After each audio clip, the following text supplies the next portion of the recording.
L'argument du Vatican II, c'est trop vaste et je toucherai seulement quelques petits points relatifs au Vatican II, mais surtout pour créer une liaison avec la situation actuelle de l'Église.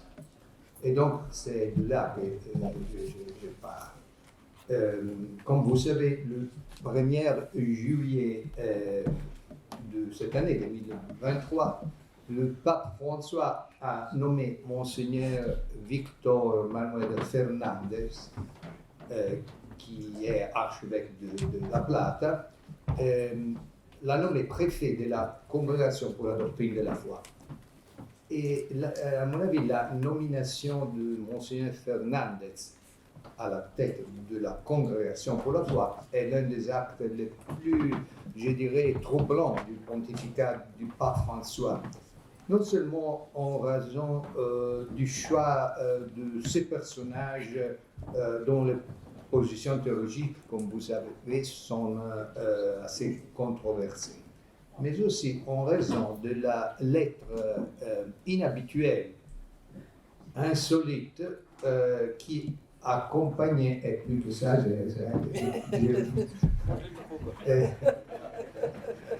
qui accompagnait sa nomination. À Monseigneur Fernandez, qui est inspirateur et, comme on dit en anglais, ghostwriter de nombreux documents, à commencer par Amoris Laetitia, Pape François a écrit en effet les 1er juillet de cette année ces mots. En tant que nouveau préfet du dicaster pour la doctrine de la foi, je vous confie une tâche que je considère très précieuse.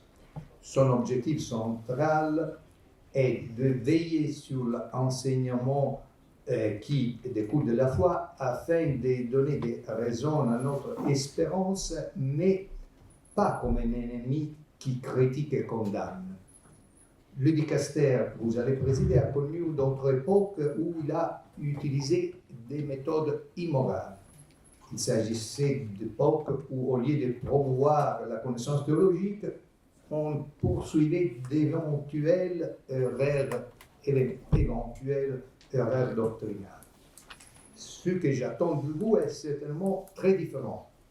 De plus, vous savez que l'Église a grandi dans son interprétation de la parole révélée et dans sa compréhension de la vérité, sans que cela implique l'imposition d'une manière unique de l'exprimer. En effet, des courants de pensée différents en philosophie, en théologie et dans la pratique pastorale, s'ils sont ouverts à la réconciliation par l'esprit, dont le respect et l'amour peuvent permettre à l'Église de grandir.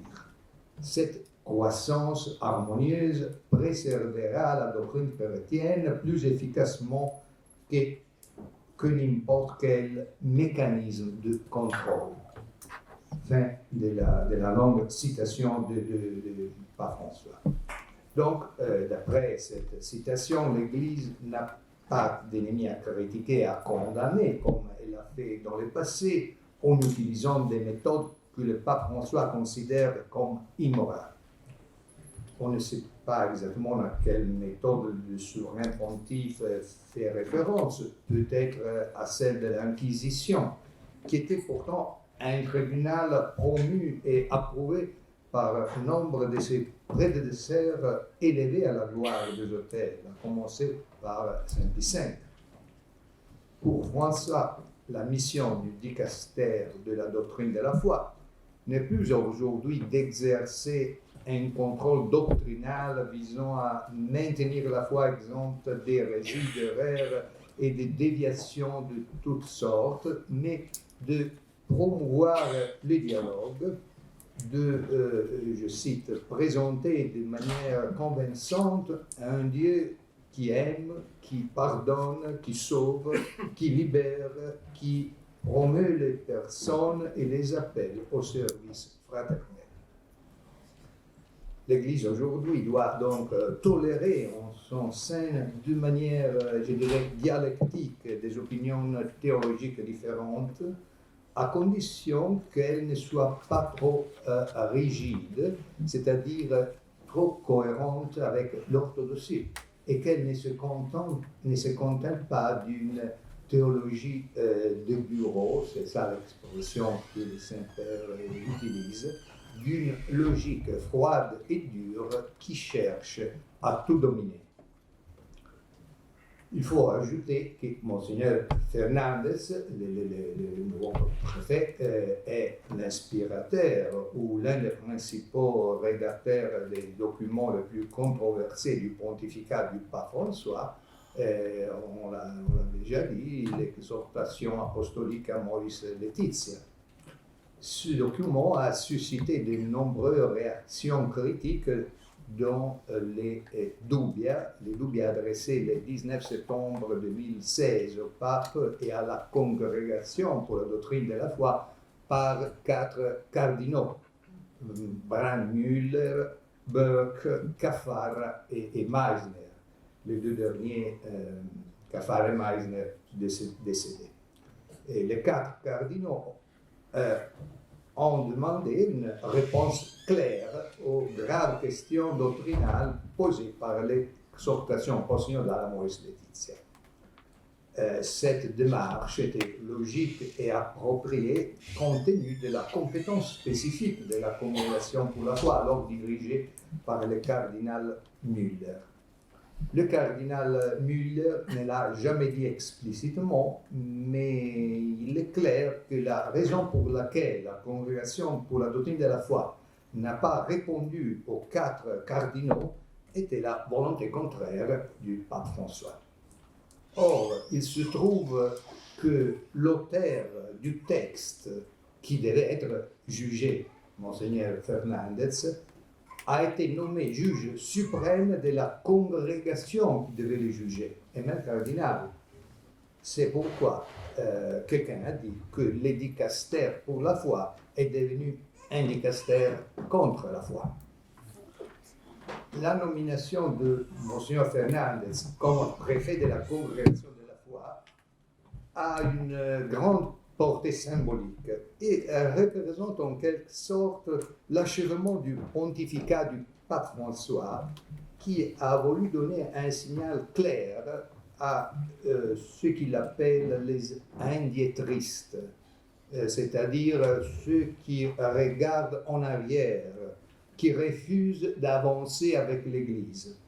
La nomination récente des 21 cardinaux, dont Monseigneur Fernandez lui-même, la nomination au consistoire qui précédera l'ouverture du synode sur la synodalité, c'est-à-dire que le consistoire aura lieu en septembre et le synode en octobre.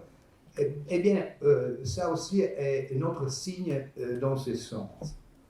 Le pape sait qu'il peut disparaître à tout moment et veut s'assurer que la direction qu'il a imprimée à l'Église ne sera pas modifiée par son successeur, car il n'y a pas de retour en arrière possible. Ceux qui sont convaincus que les derniers choix du pape François sont l'expression d'une rupture radicale avec le pontificat qui l'ont précédé, ont-ils donc raison? Peut-on voir dans les dernières décisions le signe sans équivoque de l'avènement d'une nouvelle Église, d'une fausse Église opposée à celle de la tradition? François est le pire pape de l'histoire, voire, comme certains le pensent, un antipape. Bien, pour l'historien, la réalité est plus complexe.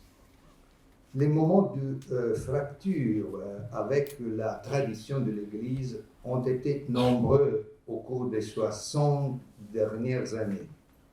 Mais à mon avis, le premier et le plus éloquent renversement de perspective remonte au discours de Jean 23, le discours, l'allocution Gaudet Mater Ecclesia, qui a ouvert le Concile Vatican II le 11 octobre 1962.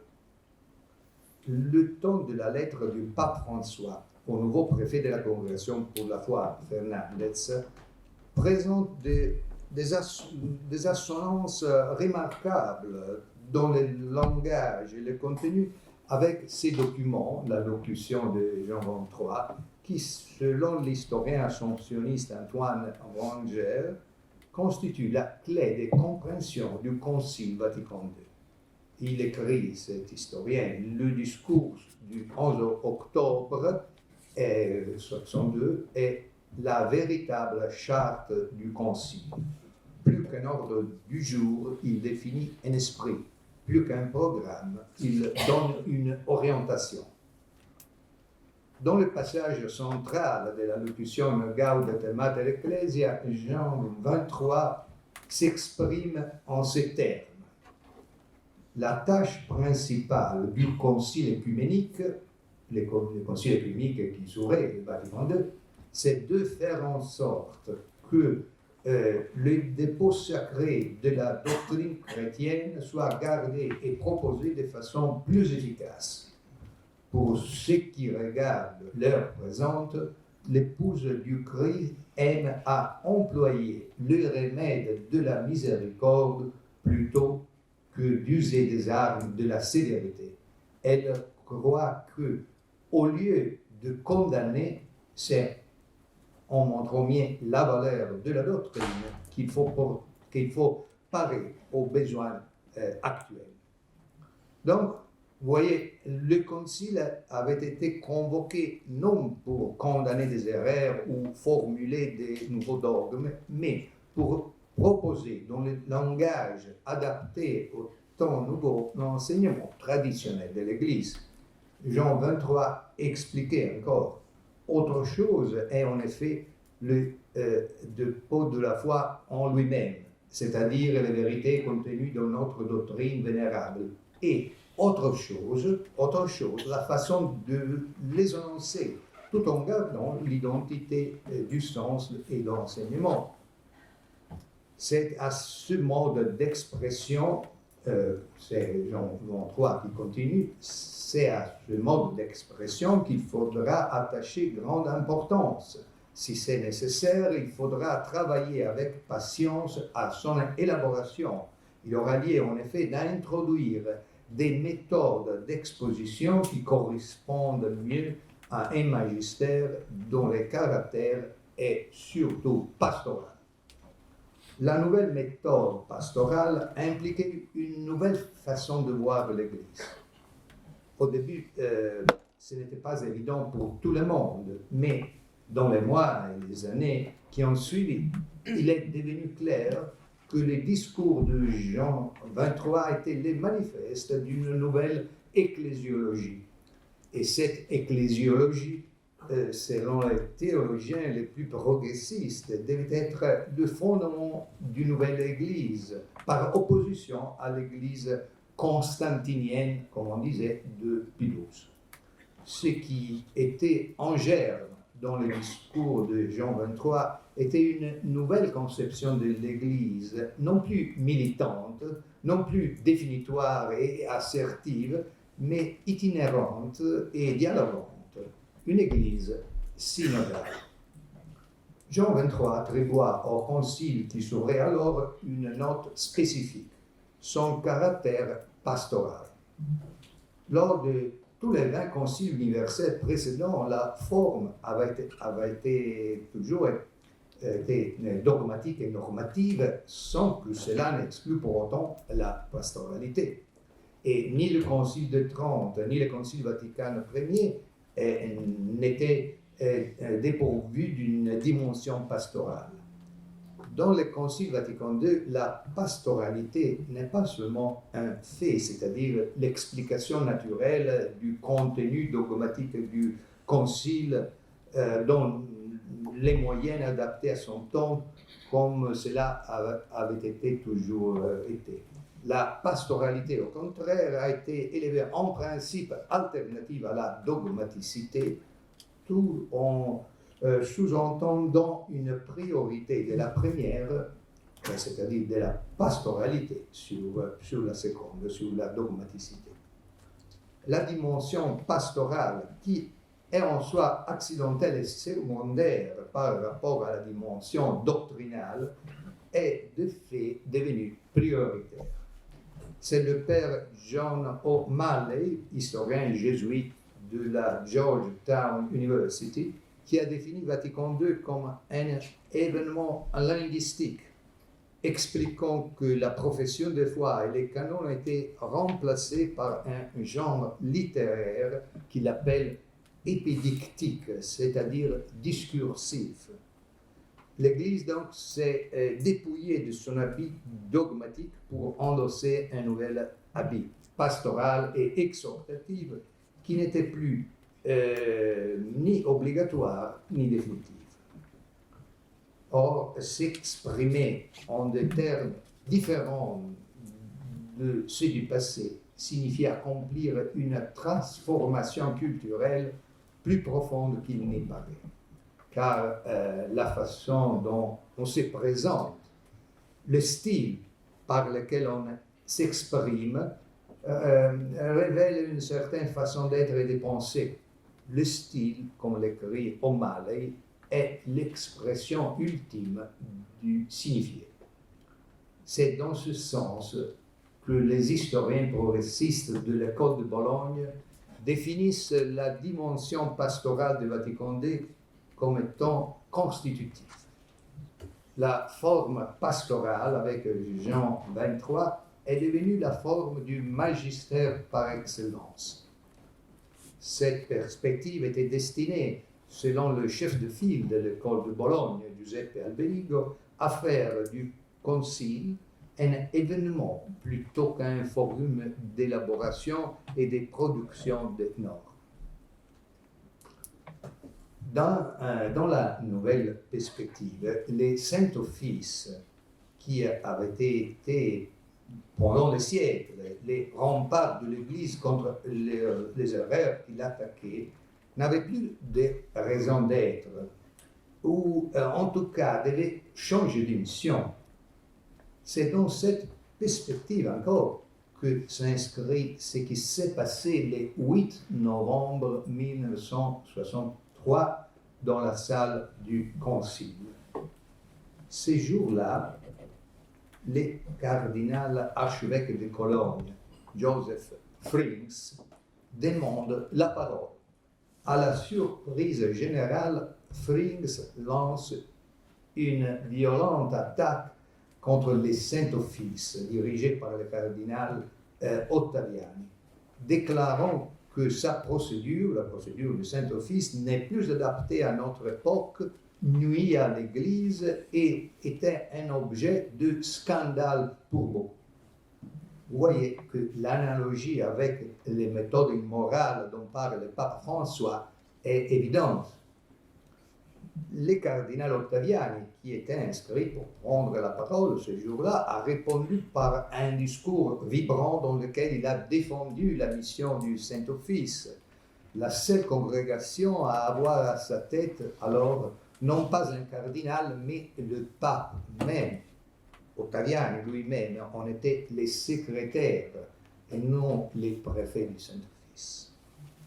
L'affrontement entre les deux cardinaux, Frings et Ottaviani, a été, selon l'historienne Hubert Jedin, l'une des scènes les plus émouvantes de tout le concile. Un événement sur le plan symbolique non moins mémorable que la nomination de Monseigneur Fernandez par le pape François. Joseph Frings n'était pas seulement l'archevêque de Cologne, il était le président de la conférence épiscopale allemande et l'un des représentants les plus influents de l'alliance des évêques de l'Europe centrale s'opposant à la ligne conservatrice. Et d'autre part, le cardinal Ottaviani était le membre le plus éminent de la curie à la tête d'une congrégation de Saint-Office qualifiée de suprême en raison de son importance primordiale. Mais Paul VI, le pape, ne défend pas publiquement le Saint-Office et accrédite même la position de Frings. 3 ans plus tard, en 1968, le cardinal Frings a pris la tête de la protestation des évêques de l'Europe centrale contre l'encyclique Humane Vitae de Paul VI. Et le professeur Joseph Ratzinger, qui était au concile le théologien du cardinal Frings, et donc il a eu quelques complicités avec son discours. De ce moment, c'est-à-dire de la contestation contre l'Humane Vitae, le cardinal il n'était pas encore évêque, Ratzinger a commencé à prendre les distances avec l'aile la plus progressiste de l'Église et fonde la revue Communio avec Hans von Balthasar, Henri de Lubac et Walter Kasper, ça dans l'année 1972. Après avoir été nommé archevêque de Munich et cardinal, Ratzinger a été nommé en 1981 par Jean-Paul II préfet de la Congrégation pour la doctrine de la foi, qu'il a dirigé, comme nous savons, pendant 24 ans. Et donc, le théologien du cardinal Frings est devenu le chef de la congrégation que Frings avait publiquement attaqué lors du concile. Vous voyez, cela montre à quel point l'histoire est complexe et parfois paradoxale. En fait, à mon avis, sur le plan historique, le fossé entre Jean XXIII et Paul VI d'une part et leur prédécesseur Pie XII d'autre part, ce fossé me semble plus fort que celui qui sépare le pape François de ses prédécesseurs Benoît XVI et Jean-Paul II. Bien sûr, le pape François, dans les paroles et les actes de son pontificat, est allé bien au-delà de Benoît XVI, ça c'est clair. Mais à mon avis, la continuité qui existe entre le pape François et le pape qui l'ont précédé, après le concile, est plus grande que la discontinuité qu'il a avec eux. Tous ces papes, de Jean XXIII à Benoît XVI, appartiennent à l'époque du concile auquel ils ont participé. Le pape François est le premier pape à ne pas avoir vécu le concile, mais il apparaît comme le réalisateur le plus cohérent de la mission pastorale du Vatican II. Sous cet aspect, pape François incarne, si l'on peut dire, l'essence du Vatican II, qui se fait doctrine en réalisant sa dimension pastorale. Mais c'est Jean XXIII qui a confié à l'Église la mission que le pape François appelle conversion pastorale et qui trouve son aboutissement cohérent dans les prochains synodes sur la synodalité. Dans un article daté du 29 mars 2013, quelques jours après l'élection du pape François, l'historien de l'école de Bologne, Alberto Melloni, écrit que la révolution pastorale était la caractéristique primaire du pontificat de François Ier. Le mot pastoral, écrit cet historien de l'école de Bologne, le mot pastoral est un mot-clé pour comprendre le ministère du pape François.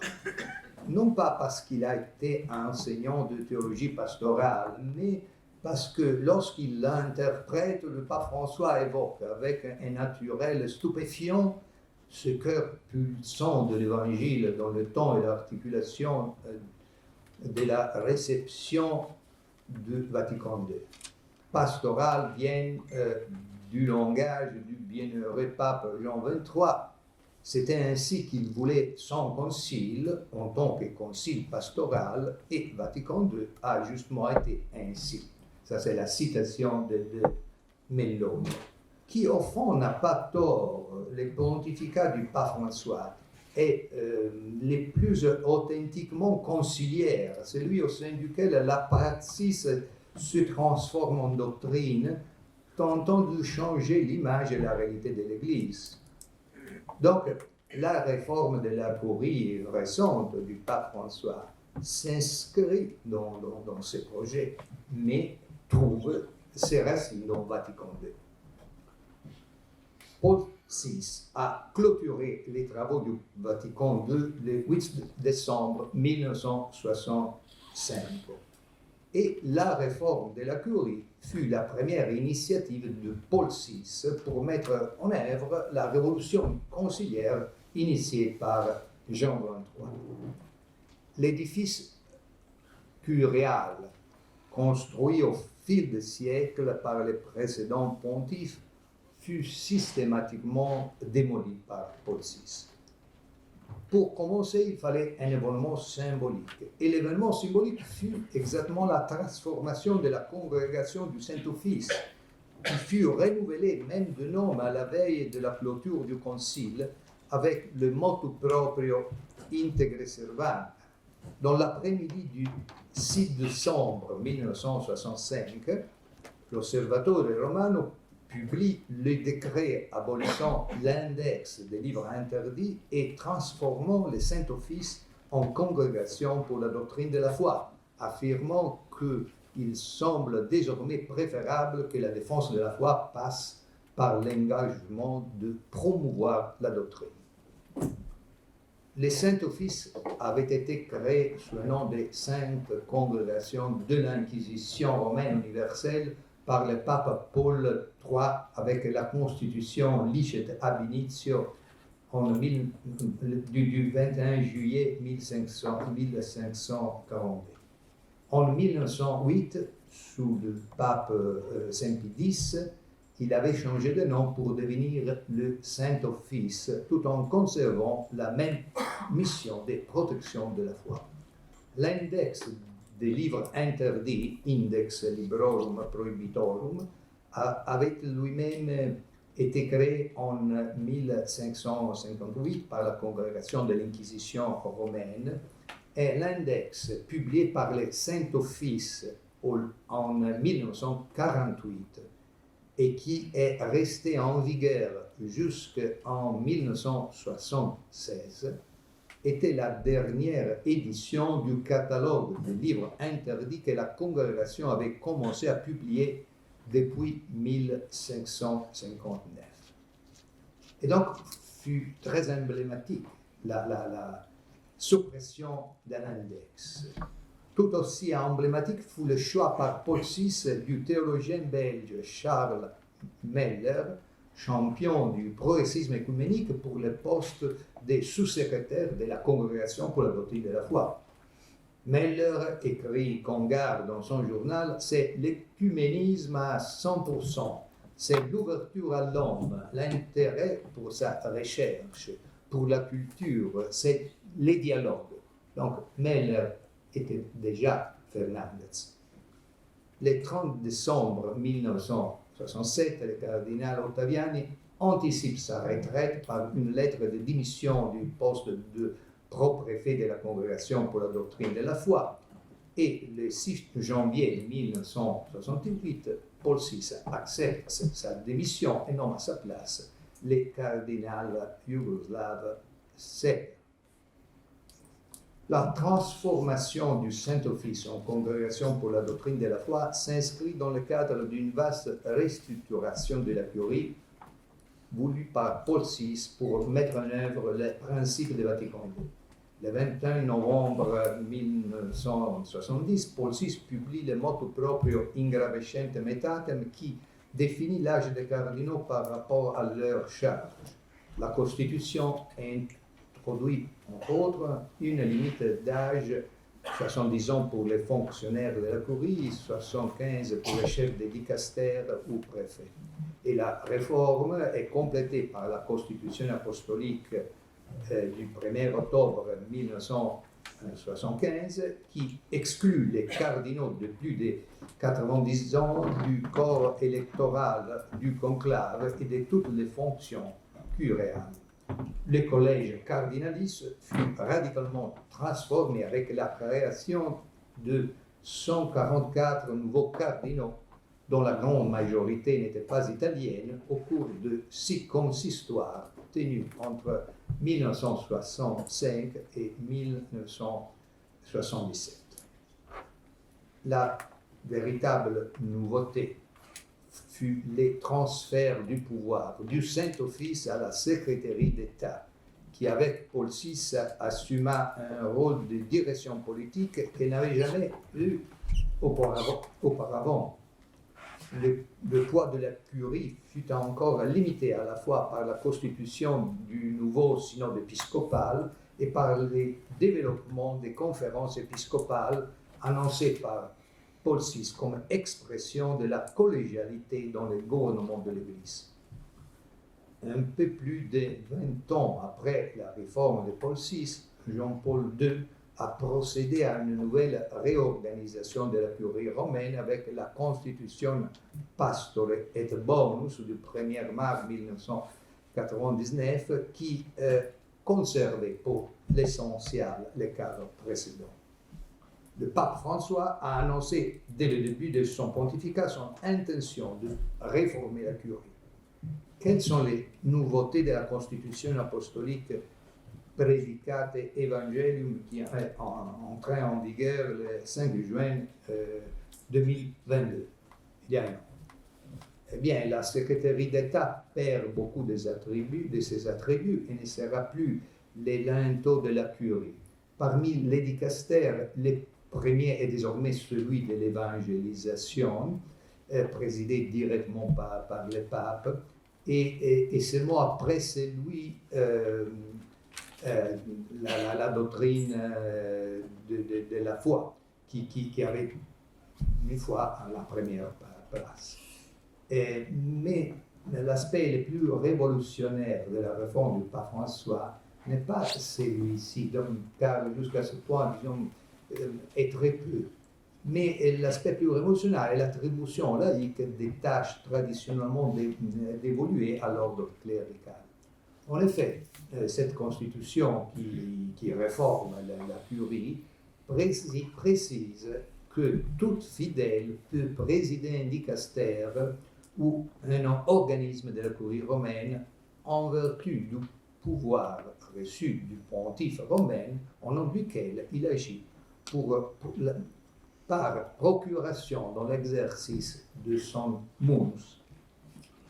Cela signifie que n'importe quel laïc, même une femme, pourrait par exemple être nommé secrétaire d'État ou préfet de la Congrégation pour la doctrine de la foi, parce qu'il reçoit le pouvoir directement du pape et non de l'ordre sacre. Bien, c'est le cas de faire attention, car cet article des Predicate Evangelium, dans lequel le pape François renverse la tradition de l'Église, eh bien, cet article contredit cependant un principe fondamental de Vatican II. En effet, pour justifier l'inclusion de laïcs dans l'exercice du pouvoir de gouvernance, le cardinal jésuite d'Irlande, présentant le document, a rappelé le principe traditionnel selon lequel les pouvoirs de gouvernance dans l'Église ne proviennent pas du sacrement de l'ordre, mais de la mission canonique. Et c'est vrai, en effet, la doctrine commune de l'Église a toujours fait la distinction entre le pouvoir d'ordre et le pouvoir de juridiction. Les premiers, les pouvoirs d'ordre reçus par les sacrements, les seconds, les pouvoirs de juridiction par mission divine. Dans le cas du pape, ou par mission canonique dans le cas des évêques et des prêtres. Mais Mais dans la vision théologique qui s'est imposée après le Concile Vatican II, les pouvoirs des juridictions ou des gouvernements, si vous préférez, est au contraire absorbé par les pouvoirs d'ordre ou des sacrements, introduisant une vision de l'Église sacrement qui a été critiquée dans la salle conciliaire par le cardinal Ruffini précisément contre les thèses du cardinal Frings.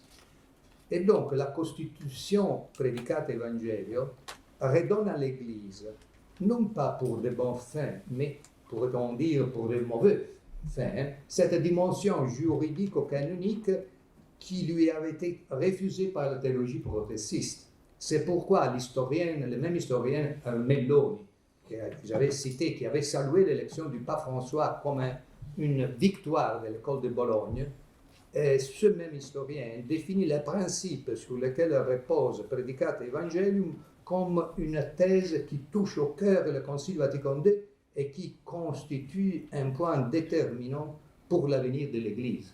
Donc c'est une critique très forte de la théologie progressiste envers Pape François.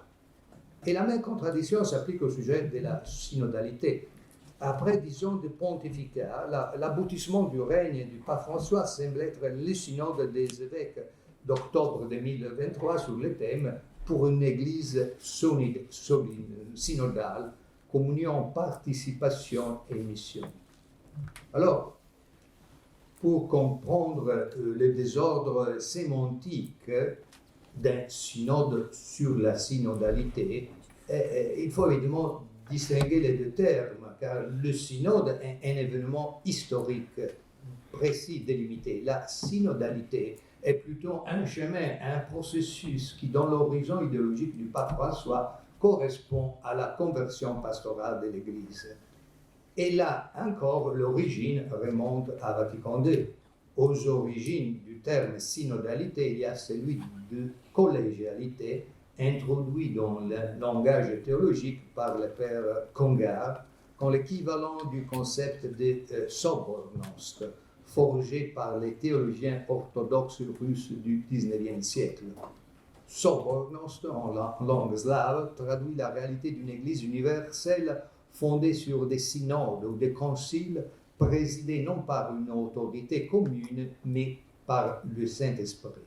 Et Congar fit du concept de sobornost la pierre angulaire d'une réforme de l'Église qui visait comme son adversaire direct le primat romain, ce primat qui était défendu par l'école théologique ultramontaine ou plus simplement romain.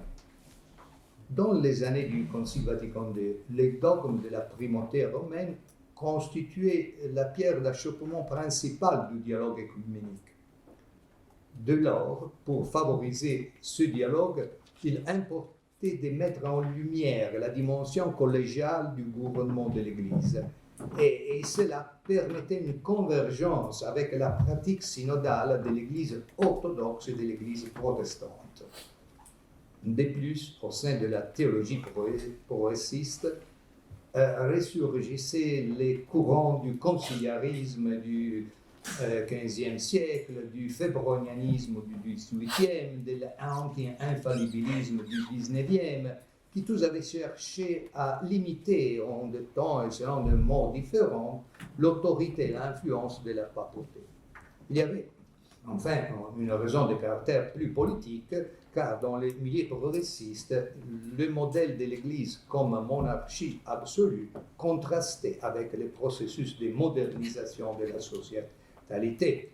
Et donc la collégialité ou synodalité exprimait les exigences démocratiques de la société moderne. Le mot d'ordre était libérer l'Église du carcan juridique qui l'étouffe et transformer sa structure pyramidale en structure démocratique et égalitaire.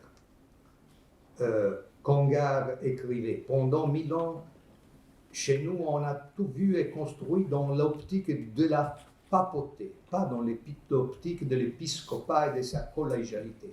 Il faut aujourd'hui faire cette histoire, cette théologie, ce droit canon. » La catégorie de la synodalité, donc, n'est pas née avec le pape François, mais avec lui est devenue, je dirais, un paradigme officiel correspondant au concept d'une Église sortante, avec les portes ouvertes, une église comprise, une église synodale comprise non seulement comme une extension horizontale dans l'espace, mais comme un élargissement, comme un processus de transformation qui se déroule dans le temps.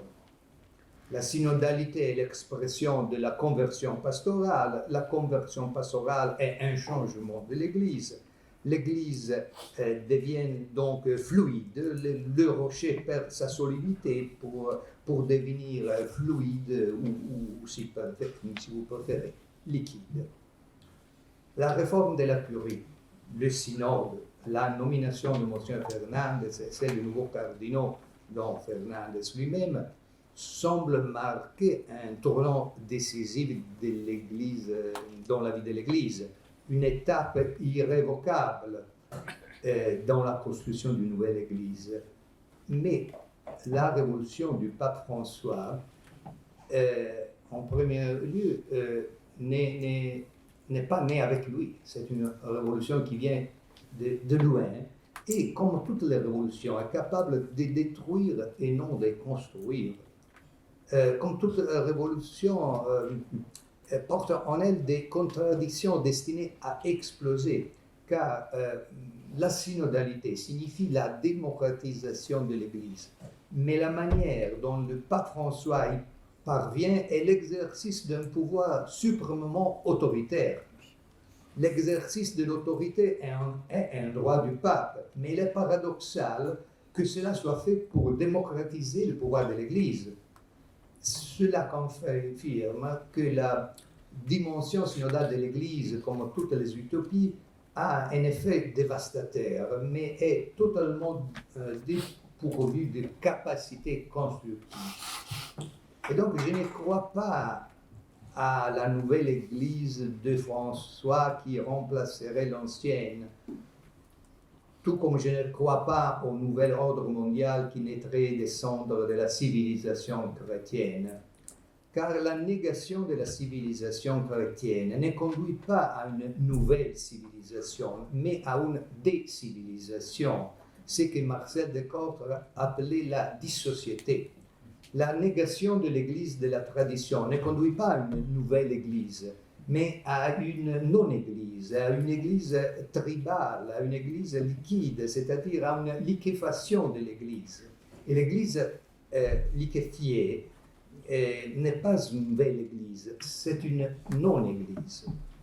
Le père Calmel parlait déjà des doctrines, rites, vie intérieure qui sont soumis à un processus de liquéfaction tellement radical et tellement perfectionné qu'il ne permet plus de distinguer entre catholiques et non catholiques. Donc, le père Calmel parlait déjà d'un processus d'une église liquide.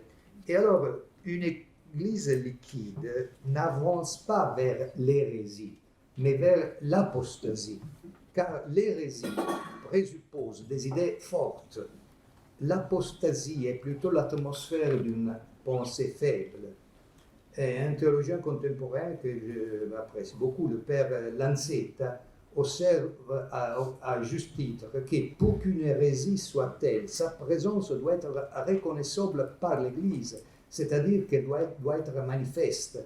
Mais comment peut-on être conscient d'une hérésie si, d'une certaine manière, c'est le climat ecclésial tout entier qui est obscurci par la présence d'une apostasie plus généralisée ou plutôt liquide. C'est pourquoi les erreurs concernant la foi ne sont plus reconnues comme telles, mais deviennent même des programmes et des propositions pastorales partagées. J'arrive vers la conclusion. Cependant, le processus de liquéfaction de l'Église et de la civilisation chrétienne n'est pas, à mon avis, irréversible. La disparition historique de la chrétienté ne doit pas être considérée comme un coucher de soleil nécessaire, mais plutôt comme une longue éclipse au terme de laquelle nous attend la renaissance de la civilisation chrétienne ou la mort de toute civilisation. Et c'est précisément là que nous sommes aujourd'hui. Le christianisme, la civilisation chrétienne ou le chaos. Il n'y a pas d'autre alternative et l'histoire le prouve. C'est pourquoi Saint Pie X, dans sa lettre Notre charge apostolique, disait la civilisation ne doit pas être inventée, ni la nouvelle société construite dans les nuages. Elle a existé et elle existe. C'est la civilisation chrétienne, c'est la société catholique. Il s'agit seulement de l'établir et de la restaurer sans cesse dans ses fondements naturels et divins contre les attaques renaissantes de l'utopie malsaine, de la révolte et de l'impiété. Omnia instaurare in Christo. Eh bien, que signifient ces mots? Exactement ce qu'ils signifient, qu'il n'y a qu'une seule civilisation possible, la civilisation chrétienne, et une seule alternative possible, la décivilisation de la société, conséquence inévitable de sa déchristianisation. Certains pourraient objecter qu'aujourd'hui il n'y a pas de Saint Pie X, mais le pape François. Il fut un temps où le pape était la solution à tous les problèmes de l'Église. On disait Roma locuta est causa finita. Mais que se passe-t-il lorsque le problème c'est le pape, c'est Rome, qui devrait affirmer la vérité et condamner les erreurs, alors qu'aujourd'hui elle promet les erreurs et censure la vérité?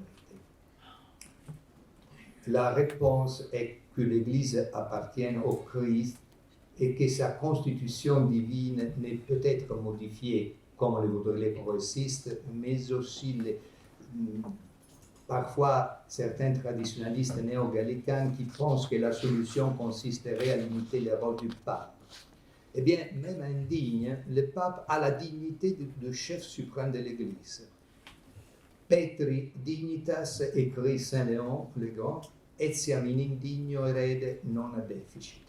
Le pontife romain est l'autorité souveraine de toute l'Église et en vertu de sa primauté de gouvernement universel, il en demeure le législateur suprême.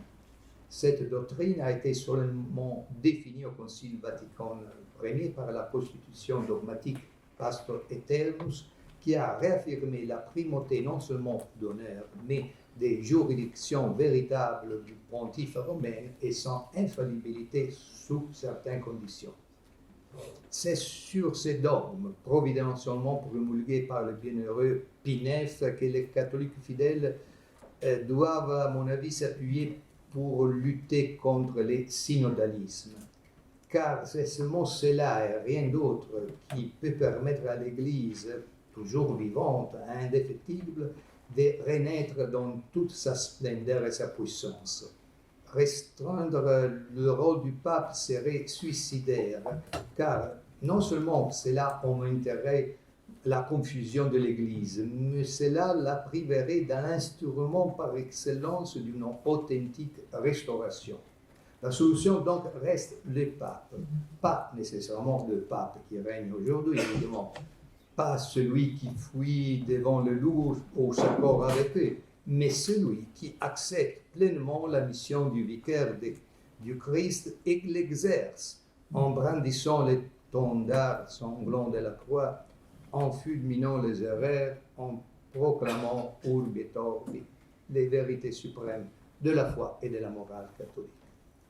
Ce n'est pas l'horizon actuel, mais tout est possible à la divine providence, tout est possible à la bienheureuse Vierge Marie, qui à Fatima a annoncé, après une terrible époque historique, le triomphe final de l'Église et de la civilisation chrétienne. Merci.